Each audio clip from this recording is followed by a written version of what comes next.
Good morning students. आज हम लोग अपना मैट्रिक्स स्टार्ट करेंगे। तो मैट्रिक्स का पहले बेसिक क्या है और फिर इसकी प्रॉपर्टीज़ क्या क्या हैं और फिर इसकी बेस पे हम जो न्यूमेरिकल सॉल्व करेंगे।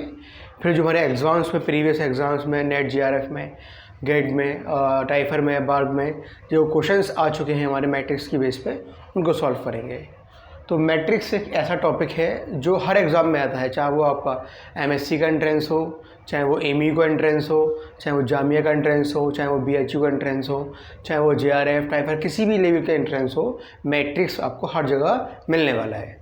तो हम लोग शुरुआत करते हैं कि इसकी अपनी मैट्रिक्स की, इसका बेसिक बनाते हैं पहले कि इसका बेसिक क्या है, फिर इसको हम आगे बढ़ाएंगे कि इस मैट्रिक्स के बाद एक टॉपिक और है, वो है मेरे पास डिटर्मिनेंट। उसको भी देखते हैं, उसकी बेसिक बनाएंगे और उसकी प्रॉपर्टीज़ को देखेंगे, फिर हम अपने न्यूमेरिकल्स को सॉल्व करेंगे। तो अब देखो ज़रा इसके अंदर मैट्रिक्स क्या है। Matrix is a rectangular arrangement of numbers, characters, alphabet etcetera. मतलब क्या है, मैट्रिक्स एक अरेंजमेंट है किसका, किसी चीज़ का भी, कोई नंबर है उसका अरेंजमेंट, कोई अल्फ़ाबेट है उसका अरेंजमेंट, किसी की हम कैरेक्टरिस्टिक्स को डिफाइन कर रहे हैं उसका अरेंजमेंट। मतलब एक चीज़ नहीं है, एक अरेंजमेंट है, कोई एक वैल्यू नहीं है, एक अरेंजमेंट है जिसको हम शो करते हैं अपने इस ब्रैकेट की बेस पे। एक रेक्टेंगुलर ऐसे हम लोग एक ब्रैकेट बनाते हैं, ऐसे रेक्टेंगुलर ब्रैकेट, इस तरीके से हम शो करते हैं किसको, अपनी मैट्रिक्स को। एग्जाम्पल क्या है, इसमें ए बी सी डी यहाँ अल्फ़ाबेट्स को यूज़ करा है, या मैंने नंबर्स को यूज़ करा है। ये एक एग्जाम्पल है किसके, सिंपली मैट्रिक्स के। नेक्स्ट है मेरे पास ऑर्डर ऑफ मैट्रिक्स क्या होता है। तो मैट्रिक्स को समझने के लिए, ऑर्डर को समझने के लिए हम दो पॉइंट को समझते हैं। देखो, अगर मैंने यहाँ पे लिखा ए बी सी, तो स्टूडेंट ये ध्यान रखो, जब हम बात करते हैं ऊपर की तरफ, जब हम ऐसे करके मूव करेंगे उसको हम बोलते हैं फर्स्ट रो, और इसको हम बोलते हैं अपनी सेकंड रो। कैसे मूव करना है, मुझे हॉरिजॉन्टल वे में मूव करना है, और जो चीज़ मुझे मिलने वाली है उसको हम बोलेंगे अपनी first row and second row. अगर यहाँ में मैं इसके बाद यहाँ पे मैंने एक और लिख दिया ऐसे करके, कुछ भी ऐसे करके, तो ये हो जाएगी मेरे पास अपनी थर्ड रो। ठीक है, अब जब ऐसे मूव करते हैं उसको हम बोलते हैं रो, जब हम ऐसे वर्टिकली मूव करेंगे उसको हम बोलेंगे अपना कॉलम होते हैं। अब जैसे मैं ऊपर से नीचे की तरफ आऊँगा, इसको मैं अपना बोलूँगा फर्स्ट कॉलम, ऐसे ये सेकंड कॉलम और ये थर्ड कॉलम। तो अब ये देखो इस मैट्रिक्स का ऑर्डर क्या है। ऑर्डर का मतलब ये होता है इस मैट्रिक्स में कितने कॉलम हैं, इस मैट्रिक्स में कितने रोज हैं, इसी को हम क्या बोलते हैं, अपना ऑर्डर ऑफ द मैट्रिक्स। अब मैंने चेक करा, इसमें 3 कॉलम है, तो 3 रो है, 1 2 3 और 1 2 3। ठीक है, तो इसका जो ऑर्डर होगा वो उसको हम बोलते हैं 3x3। जो पहला होता है वो हमेशा क्या होता है, रो होता है, और जो दूसरा होता है वो हमेशा कॉलम होता है। मतलब क्या हुआ, ऑर्डर ऑफ मैट्रिक्स जो मैंने लिखा है यहाँ पे m×n, m है आपका क्या, नंबर ऑफ रोज, और n है आपका क्या, नंबर ऑफ कॉलम्स। हमेशा याद रखना, पहले जो m आएगा वो हमेशा नंबर ऑफ रोज को नोट करता है, और जो n आता है बाद वाला क्रॉस के बाद वो शो करता है नंबर ऑफ कॉलम्स को। ठीक है, ये तो इसका रिप्रेजेंटेशन हो गया कि मैट्रिक्स को हम कैसे रिप्रेजेंट कर सकते हैं और नंबर ऑफ, और उसका ऑर्डर क्या है। नेक्स्ट है इसके ऑपरेशंस क्या क्या हैं। अब ये बोलते हैं two matrix A and B are said to be equal if they have same order of corresponding element are equal. कहने का मतलब ये है, मैंने आपने कोई एक मैट्रिक्स ली, इसका नाम है ए, और जिसको मैंने नाम दिया अपना 2 3 4 5, और एक मैट्रिक्स है मेरे पास बी, और मैं आपसे बोलना चाहता हूँ कि जो मैट्रिक्स है मेरे पास, ये ए और बी जो मैट्रिक्स हैं, two matrix A and B are said to be equal. ये दोनों इक्वल जब होंगी जब इनके करस्पॉन्डिंग एलिमेंट्स, मतलब क्या हुआ, इसका ये पहला एलिमेंट, इसका ये पहला एलिमेंट हमेशा बराबर होंगे। इसका ये एलिमेंट इसके बराबर होगा, इसका ये एलिमेंट इसका बराबर होगा, ये एलिमेंट इसके ये बराबर होगा। तो सिंपल पूछो x के बराबर है तो आप बोलोगे 2, y equals to 3, z equals to 4 और a इक्वल्स टू 5 के बराबर। ये बिल्कुल बेसिक प्रॉपर्टीज़ है हमारे पास जो हम 11th-12th में पढ़ते हैं अपनी मैट्रिक्स के अंदर। तो बात समझ में आ गई। दो मैट्रिक्स कब इक्वल होंगी, जब इनके करस्पॉन्डिंग एलिमेंट्स भी इक्वल होंगे। अब करस्पॉन्डिंग एलिमेंट्स को हम पढ़ते कैसे हैं, अब जरा समझो बात को। मैंने एक मैट्रिक्स को यहाँ पे ये लिखा है ऐसे करके ABCD। अब मैं आपसे पूछूं इसका नाम क्या होगा, तो याद रखो जब मैं बात करूं ये किस रो में आता है तो आप बोलोगे ये फर्स्ट रो में आ रहा है, ये किस कॉलम में आ रहा है आप बोलोगे ये फर्स्ट कॉलम में ही आ रहा है, तो इसका नाम क्या है A11। तो बात समझ में आ गई। इसका नाम क्या है, आप बोलोगे कि फर्स्ट रो में आ रहा है लेकिन सेकंड कॉलम में आ रहा है, तो उसका नाम हो जाएगा A12। इसका नाम क्या हो जाएगा, आप बोलोगे ये फर्स्ट रो सेकंड रो में आ रहा है यानी कि 2 में आ रहा है, और कॉलम क्या है इसका फर्स्ट है तो यानी कि A21, और डी वाले इसका नाम क्या है तो आप बोलोगे A22। ठीक है बात। ये एलिमेंट्स की नेमिंग करते हैं कि मैं पूछूँ इसके अंदर A22 एलिमेंट कौन सा है, इसमें पूछूँ मैं A22 एलिमेंट कौन सा है, तो आप क्या बोलोगे सेकंड रो होगी और उसका सेकंड कॉलम में जो एलिमेंट आ रहा होगा वही हमारे पास A22 एलिमेंट मिल जाएगा। ठीक है, तो ये एलिमेंट को पहचानने का तरीका है ये। जो मैट्रिक्स इक्वल कैसे होंगी, जब ए और बी के हर एक एलिमेंट आपस में बराबर होंगे। हर एक एलिमेंट नहीं, सॉरी, मतलब जो पहला करस्पॉन्डिंग एलिमेंट है A11 वो दूसरी मैट्रिक्स के A11 के ही इक्वल होना चाहिए, तब जाके दोनों मैट्रिक्स हमारे पास करस्पॉन्डिंग इक्वल होती है। नेक्स्ट प्रॉपर्टी है इसकी, any two matrix A and B can be add और and subtract if they have same order. अब देखो ऑर्डर का मतलब क्या हुआ, यहाँ पे मैंने ये एक मैट्रिक्स बनाई ये करके और दूसरी मैट्रिक्स बनाई मैंने ऐसे करके, तो मैंने आपसे पूछा कि बताओ पहली मैट्रिक्स जो है और दूसरी मैट्रिक्स जो है इसका ऑर्डर क्या है, तो आप क्या बोलोगे इसमें 2 रो हैं, 1 2 और 2 ही कॉलम है, तो ऑर्डर होगा इसका 2 × 2। इसका ऑर्डर क्या है तो आप बोलोगे 1 2 2 इसके अंदर रो है, 1 2 3 और 3 इसमें कॉलम है। तो कहने का मतलब क्या हुआ, इन दोनों मैट्रिक्स का ऑर्डर सेम नहीं है, तो इसका मतलब ये हुआ ना इसको हम प्लस कर सकते हैं और ना इसको हम माइनस कर सकते हैं। मतलब दोनों ऑपरेशन में हम कोई भी ऑपरेशन लगा नहीं सकते जब तक इनका ऑर्डर सेम ना हो जाए। किसके लिए, प्लस माइनस के लिए।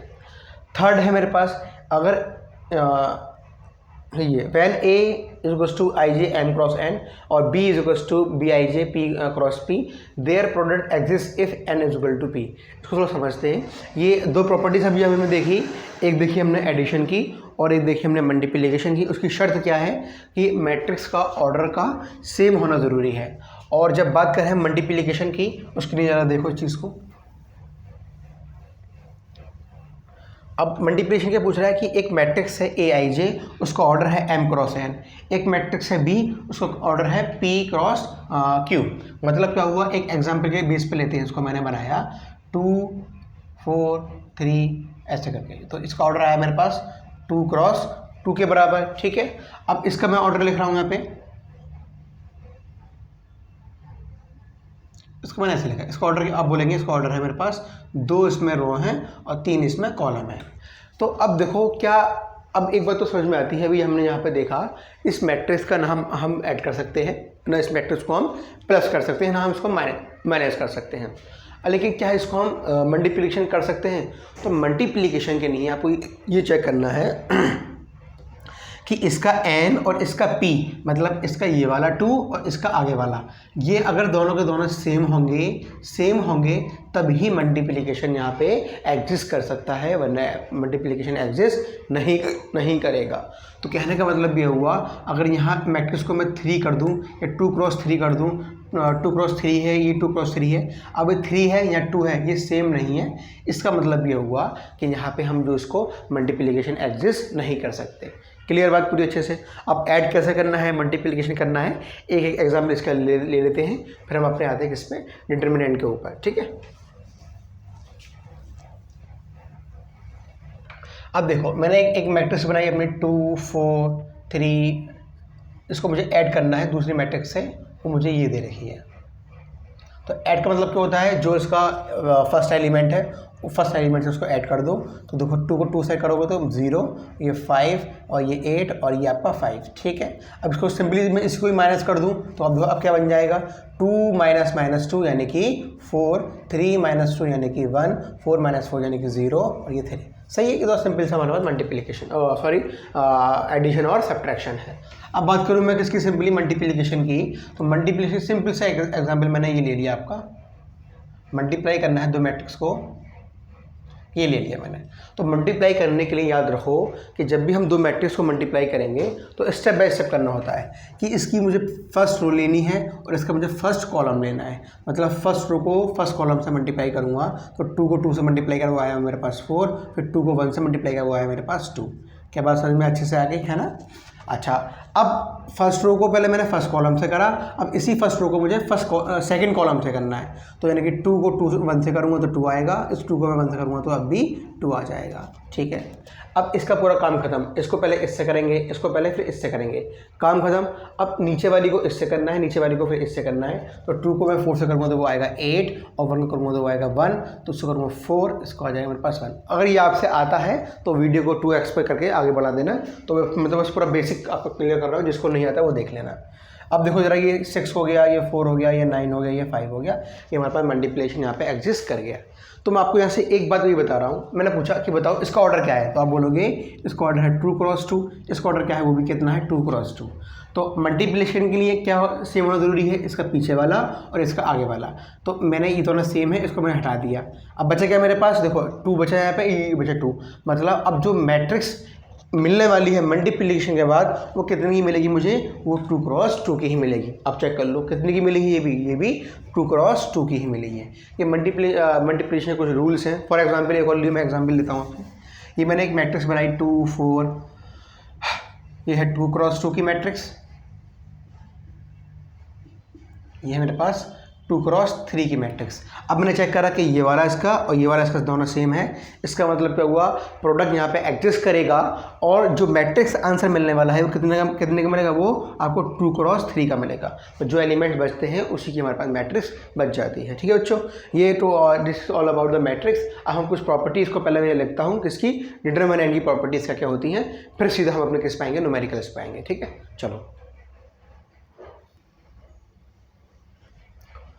चलो अब आते हैं कुछ प्रॉपर्टीज़ है किसकी, डिटरमिनेंट की। इसको हम देखते हैं। देखो जरा, देखो पहले देखो डिटरमिनेंट को हम सॉल्व कैसे करते हैं और इसको हम रिप्रेजेंट कैसे करते हैं। अभी मैंने मैट्रिक्स को आपको बताया कि मैट्रिक्स क्या है, एक रेक्टेंगुलर अरेंजमेंट है, और उसको इस तरीके से हम इसको हम पैक करते हैं आराम से। अब जो एलिमेंट्स लिखने हैं, जो अल्फ़ाबेट्स लिखने हैं, हम इस खाने के अंदर लिखते हैं। लेकिन डिटरमिनेंट को बच्चों शो करने के लिए हम सिर्फ 2 लाइन्स को ऐसे शो करते हैं। मतलब जो चॉइस निकलनी थी ऐसे करके उसको हम शो नहीं करते किसमें, डिटरमिनेंट्स के अंदर। पहली बात, ये सिंबल किसका, डिटरमिनेंट का, और ये आपका मैट्रिक्स का। ठीक है, चलो अब इसको हम देखो सॉल्व कैसे करें। तो मैंने एक बनाया 2 1 3, कुछ भी ले लो, 2 ऐसे करके मैंने बनाया।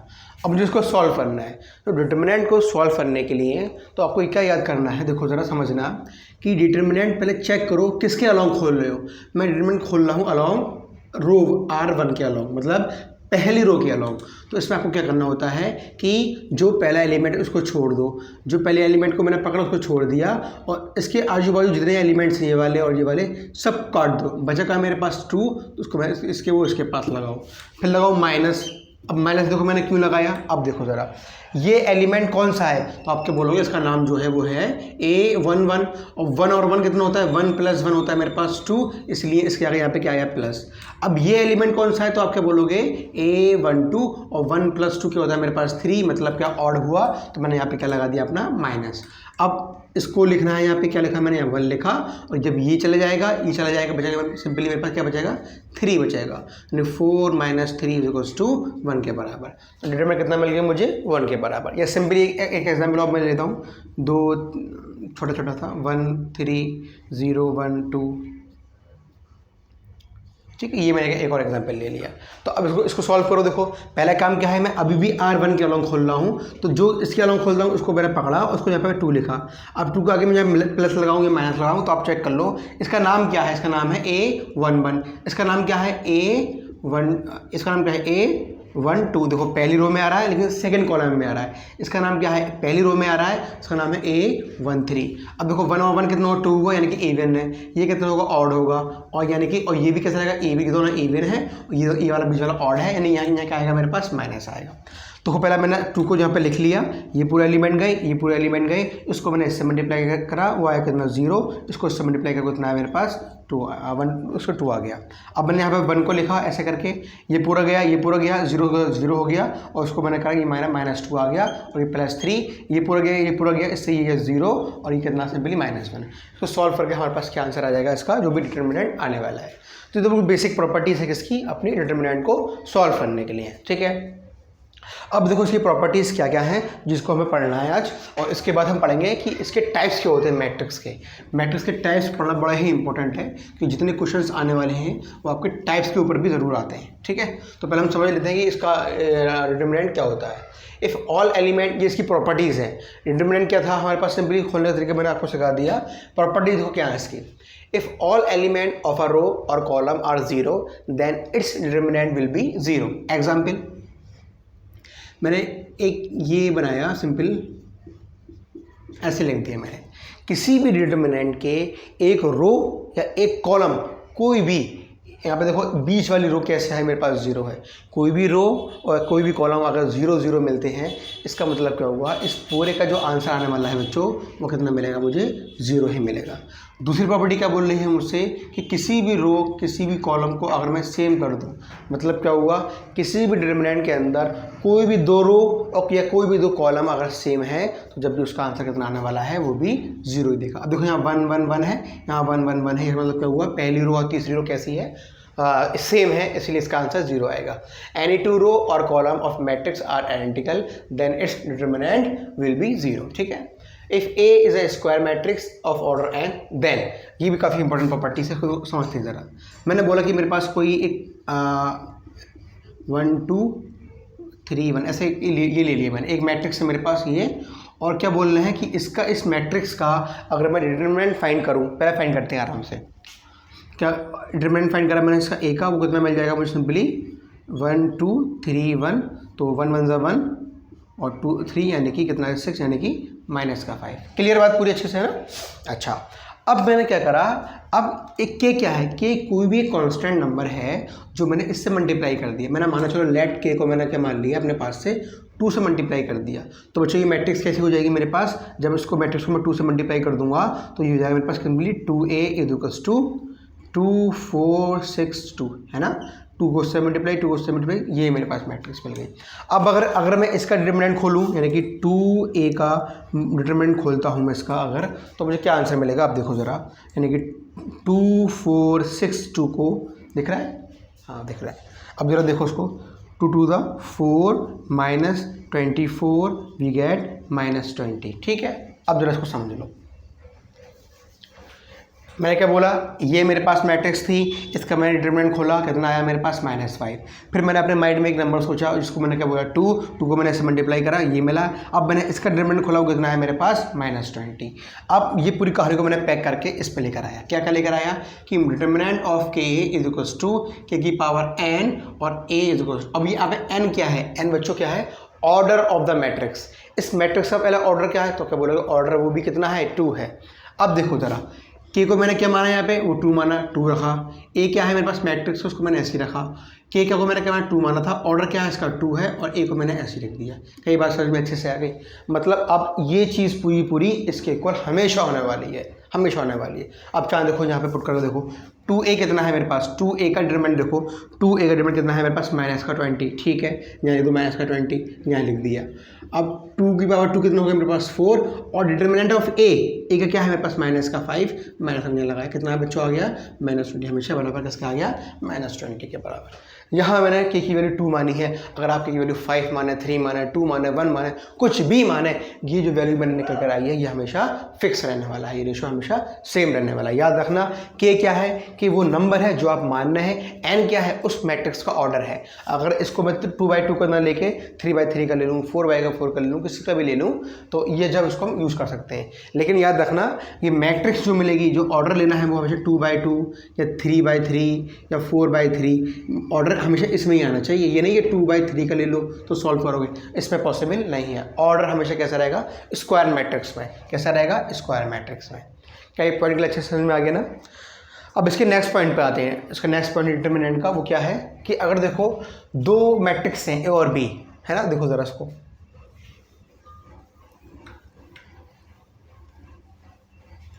ऐसे समझ लेते हैं ज़रा।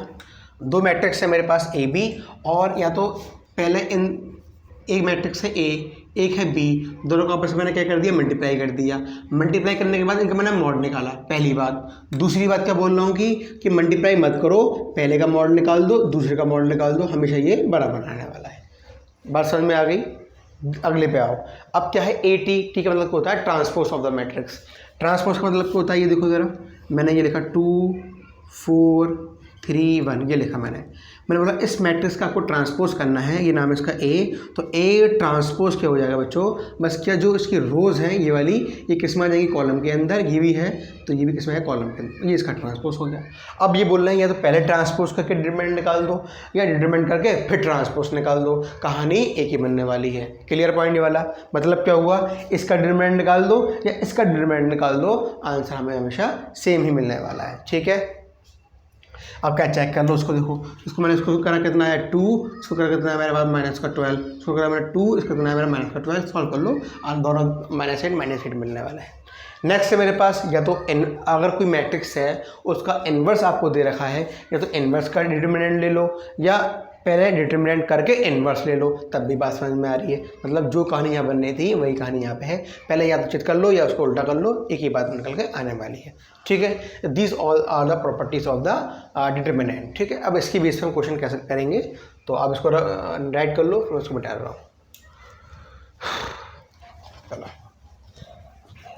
तो पूरा बेसिक था हमारा 11th-12 का कि मैट्रिक्स जो होती है और डिटरमिनेंट क्या होता है। अब आते हैं हम किस पे, कि टाइप्स ऑफ मैट्रिक्स क्या क्या है मेरे पास।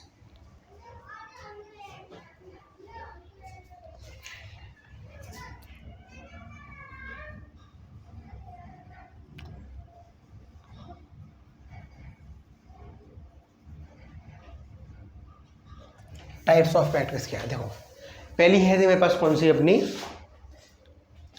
कुछ मैट्रिक्स है उसको लिख लेते हैं पहले। पहली आती है मेरे पास क्या, स्क्वायर मैट्रिक्स।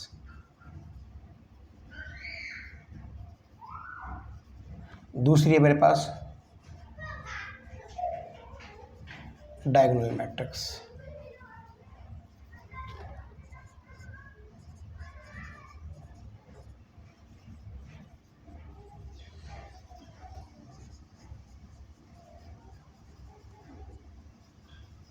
पहले हम ये 4 मैट्रिक्स को समझते हैं, फिर हम आगे बढ़ेंगे।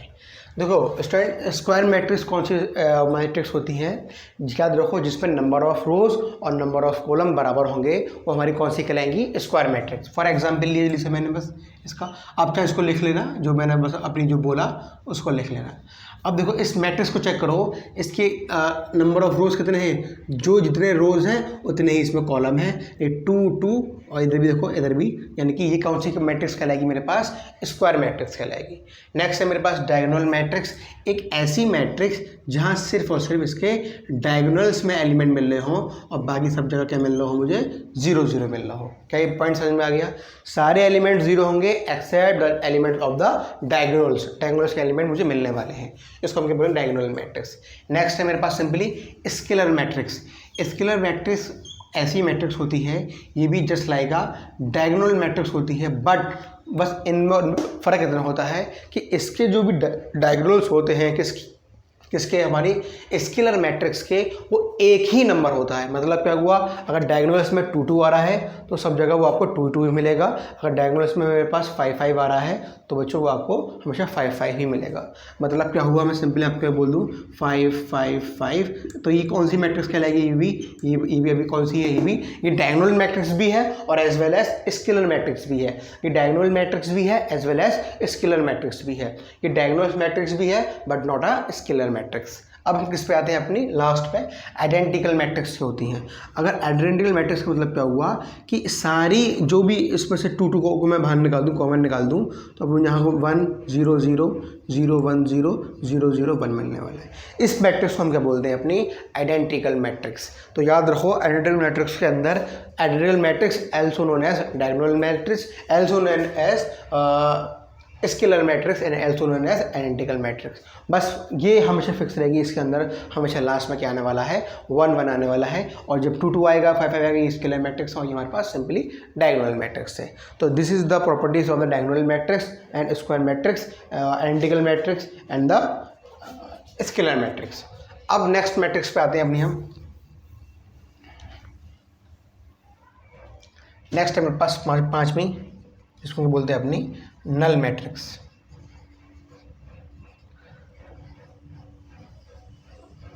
Row matrix.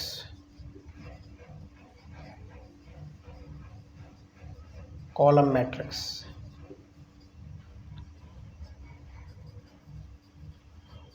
Upper triangular matrix.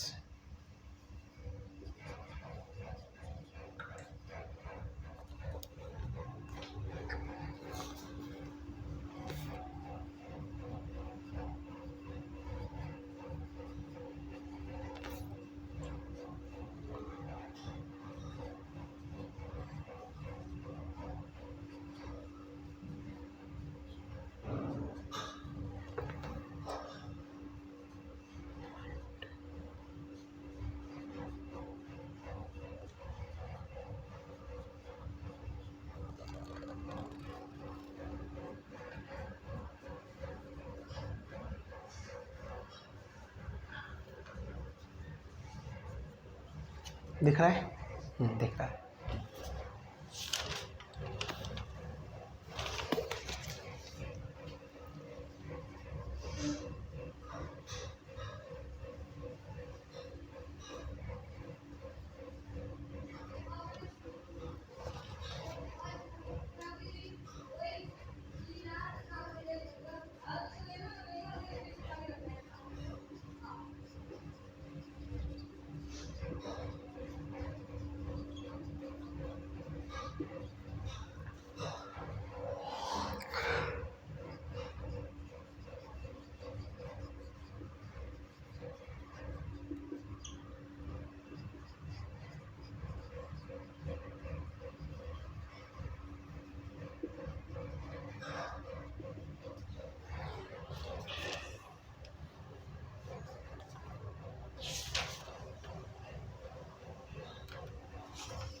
चलो अब इसको स्टेप बाय स्टेप सारी मैट्रिक्स को हम समझते हैं और किस पे किस तरह क्वेश्चन आता है उसको हम देखते हैं आराम से ना।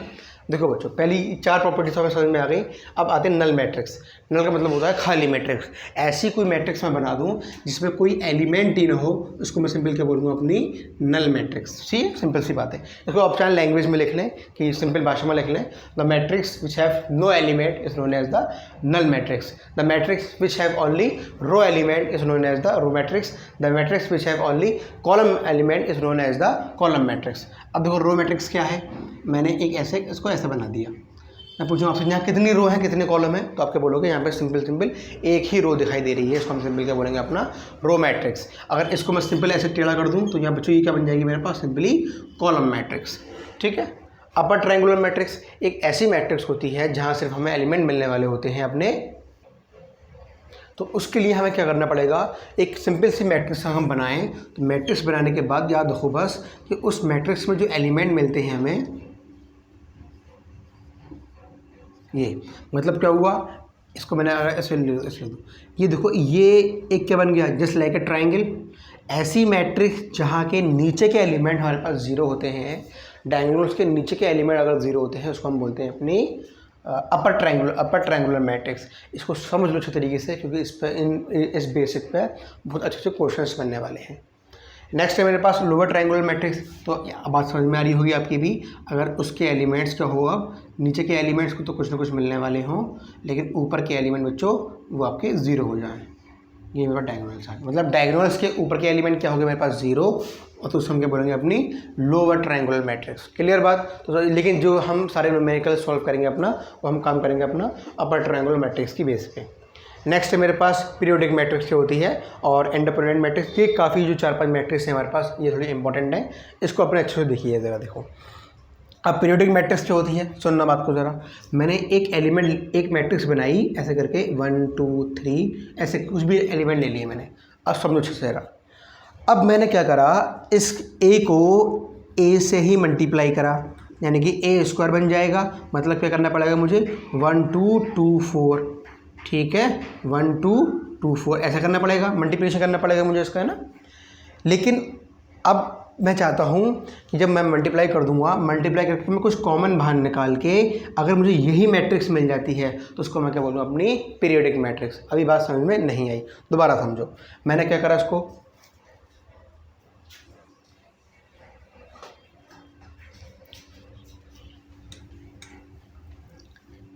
पीरियोडिक मैट्रिक्स को सिंपली अगर डिफाइन करें, it is the matrix through which we multiply the matrix again and again and again and we get the previous matrix, initial matrix, then we get the periodic matrix. उसको हमें order find करना होता है. तो मतलब क्या हुआ, मैंने पहले a को a से मल्टीप्लाई करा, लेकिन अब मान लो ये निकल के नहीं आया, फिर मैंने क्या करा, a स्क्वायर को दोबारा a से मल्टीप्लाई करा, हो सकता हो फिर लौट के ये आ जाए, नहीं आया, फिर मैंने यहाँ पे a क्यूब को a से मल्टीप्लाई करा, तो अगर वो फिर लौट लाट के अगर ये चीज़ पूरी मतलब a की पावर n करके अगर a के बराबर आ जाए, उसको हम क्या बोलते हैं अपनी सिंपली पीरियोडिक मैट्रिक्स. मतलब a को मैट्रिक्स को मैं इतनी बार मल्टीप्लाई करूँ लौट फिर के वो a ही मैट्रिक्स आ जाए, उसको हम बोलेंगे अपनी पीरियोडिक मैट्रिक्स. और यहाँ पे n क्या है, हमारे ऑर्डर ऑफ द मैट्रिक्स के बराबर है. नेक्स्ट है मेरे पास आइडेम्पोटेंट मैट्रिक्स, उसके बाद है हमारे पास निलपोटेंट मैट्रिक्स. तो अब जरा इसकी लैंग्वेज को लिख लो कि इसकी पीरियोडिक मैट्रिक्स की लैंग्वेज को लिख लो ताकि आपको याद रहे इस चीज़ को.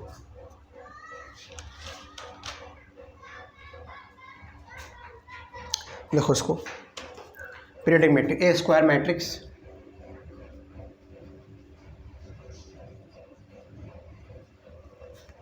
is said to be periodic matrix.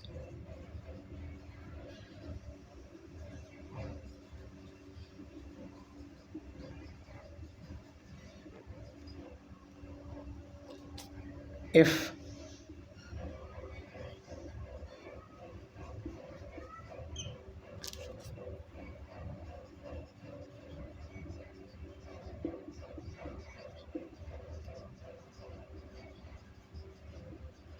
ठीक है, समझ बात आई नहीं आई. मतलब के की देखो, अगर मैं पूछूँ के की वैल्यू 0 है, बात समझ लेना, के की वैल्यू 0 है, इसका मतलब क्या हुआ, a की पावर 1 बराबर a, तो सिंपल सी बात है. अगर a की वैल्यू 2, यहाँ पे a की वैल्यू में 1 पुट करूँगा तो 1 + 1 यानी कि a स्क्वायर टू a के बराबर. कहने का मतलब क्या, हम a को एक बार ही मल्टीप्लाई करा है, फ़ौरन वही मैट्रिक्स निकल कर आ गई. तो कहने का मतलब क्या हुआ, जब जो हमारे पास पीरियड होगा मैट्रिक्स का वो कितना होगा, 1. मतलब 1 का मतलब क्या हुआ, हमने सिर्फ एक बार मल्टीप्लाई करा है. अगर के की वैल्यू 2 होगी, इसका मतलब क्या हुआ, हमने उसको 2 बार मल्टीप्लाई करा है, तब जाके वो जो प्रीवियस मैट्रिक्स थी वही निकल कर आई है. तो इसका मतलब क्या हुआ, हम किसकी बात कर रहे हैं अपनी, इसका जो के हो जाएगा वो हो जाएगा मेरे पास 2, मतलब period of the matrix is 2 के बराबर है. नेक्स्ट है मेरे पास अपनी आइडेम्पोटेंट मैट्रिक्स, इसकी भी लैंग्वेज लिखो पहले, फिर इसको हम समझते हैं आराम से. आइडेम्पोटेंट मैट्रिक्स, ये वाली मैट्रिक्स की लैंग्वेज लिखो क्या आ रही है. तो ये 11वीं है, इसको लिखो ज़रा. तो अब जरा देखो जरा, ए पीरियोडिक मैट्रिक्स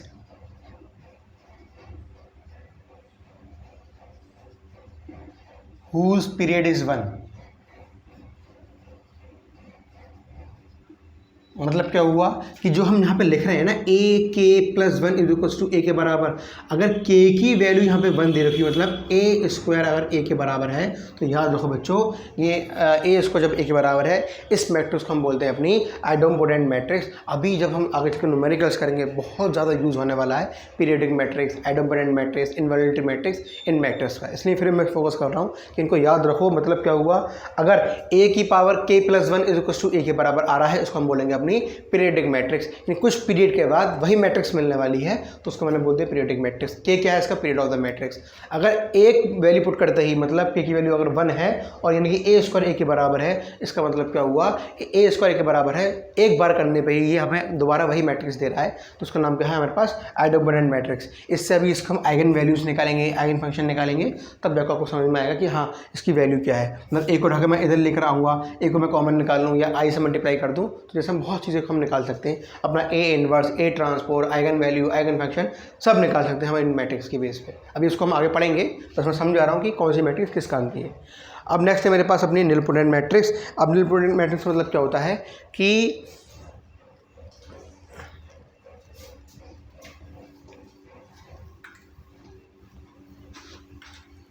जो a की पावर है वो मैं ऐसे रखूं कि जो मेरे पास मैट्रिक्स है कि a की पावर जो मैं n ऐसे पुट करूं कि जो आंसर मिलना चाहिए मुझे वो 0 मिलना चाहिए. और n क्या है, n है आपका ऑर्डर ऑफ द मैट्रिक्स. क्या ये बात समझ में आ गई? मतलब a को मैं इतनी, जितना ऑर्डर का कोई मैट्रिक्स दे रखी है मेरे पास 2x2 ऑर्डर की, तो उसी ऑर्डर से अगर मैं इतने ऑर्डर की इसको पावर लेके आऊँ, उतने ऑर्डर का इसको मैं मल्टीप्लाई करूँ और आंसर अगर मुझे 0 मिल जाए, उसको मैं क्या बोलूँ अपनी निलपोटेंट मैट्रिक्स. मतलब क्या हुआ, एक मैंने मैट्रिक्स ली a = 1 2 3 4 ऐसे। अभी 2 क्रॉस 2 की मैट्रिक्स है। अब इस मैट्रिक्स को मैं क्या करूँ, 2 बार ही मल्टीप्लाई करूँगा आपस में, और जैसे 2 बार मल्टीप्लाई करूँगा फौरन उसका आंसर मुझे 0 मिलना चाहिए। ऐसी मैट्रिक्स हम बोलते हैं अपनी निलपोटेंट मैट्रिक्स। ठीक है, नेक्स्ट है मेरे पास अपनी क्या, इनवॉलेंट्री मैट्रिक्स। इसको समझो ज़रा। इनवॉलेंट्री मैट्रिक्स ऐसी मैट्रिक्स होती है, इसको लिखो ए स्क्वायर मैट्रिक्स। तेरा है a square matrix is said to be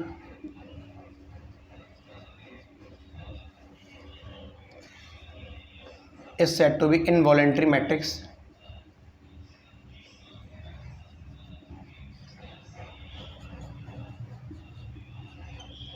if,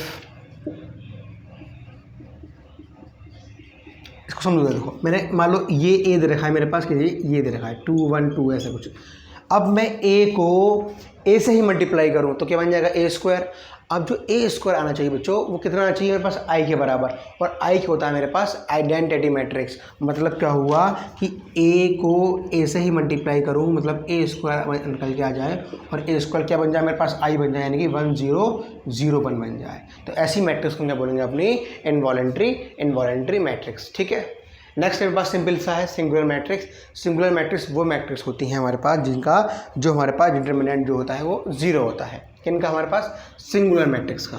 मतलब मैंने क्या करा, इसको यहाँ पे कोई भी मैट्रिक्स मैंने बनाई और ए मैट्रिक्स को मैंने कुछ भी नाम दे दिया ऐसे करके ऐसे, तो अगर मैं इसका डिटरमिनेंट फाइंड करूँगा तो वो कितना आना चाहिए, वो 0 आना चाहिए। तो इस कंडीशन में हम क्या बोलेंगे, it is a singular matrix. अगर किसी मैट्रिक्स का डिटरमिनेंट 0 नहीं आ रहा उसको हम क्या बोलेंगे, अपनी नॉन सिंगुलर मैट्रिक्स। नेक्स्ट है मेरे पास सिंपली सिमेट्रिक मैट्रिक्स क्या होती हैं और एंटी सिमेट्रिक मैट्रिक्स क्या होती हैं। अब देखो सिमेट्रिक मैट्रिक्स मतलब क्या हुआ कि A is equals to A transpose. मतलब क्या हुआ, कोई मैट्रिक्स ली मैंने A, वो कितनी दे रखी है बस 2 2 3 और 3 2। ठीक है, मैंने कहा इसका ट्रांसपोज करो तो क्या होता है, ये नीचे आ जाएगा और ये ऊपर चला जाएगा, यानी कि ये बन गया मेरे पास। मतलब क्या हुआ, यहाँ पे A बराबर किसके है, A ट्रांसपोज के, तो उसको हम क्या बोलेंगे, अपनी सिमेट्रिक मैट्रिक्स। और A ट्रांसपोज मिलता है माइनस ऑफ A, इसको हम बोलते हैं अपनी एंटी सिमेट्रिक मैट्रिक्स। क्लियर बात। तो पहले एक बार इनको अच्छे से समझ लेना कि मैट्रिक्स का चक्कर क्या है और किस तरीके से इसको मैंने सॉल्व करा है। तो पहले एक बार देखो, पहले क्या चीज़ का है मेरे पास, अपनी स्क्वायर मैट्रिक्स। स्क्वायर मैट्रिक्स ऐसी मैट्रिक्स होती हैं जहाँ हमारे पास नंबर ऑफ रोज बराबर होते हैं नंबर ऑफ कॉलम के।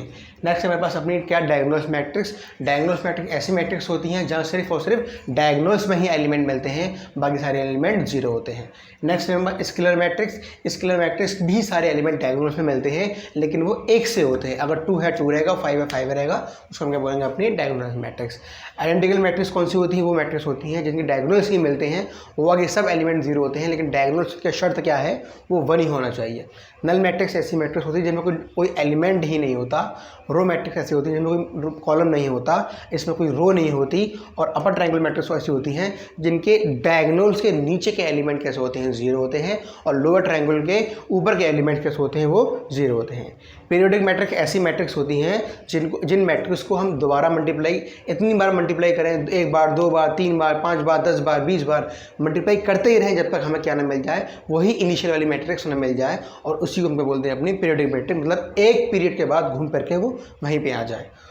एडोबरेंट मैट्रिक्स क्या है कि एक ऐसी, ये भी एक पीरियोडिक मैट्रिक्स है, लेकिन इसकी शर्त क्या है कि जैसे ही के की वैल्यू हम 1 पुट करेंगे, यानी ए स्क्वायर बराबर फौरन ही लौट के करके वही मैट्रिक्स आ जाएगी, इसलिए हमको बोलते हैं एडोबरेंट मैट्रिक्स।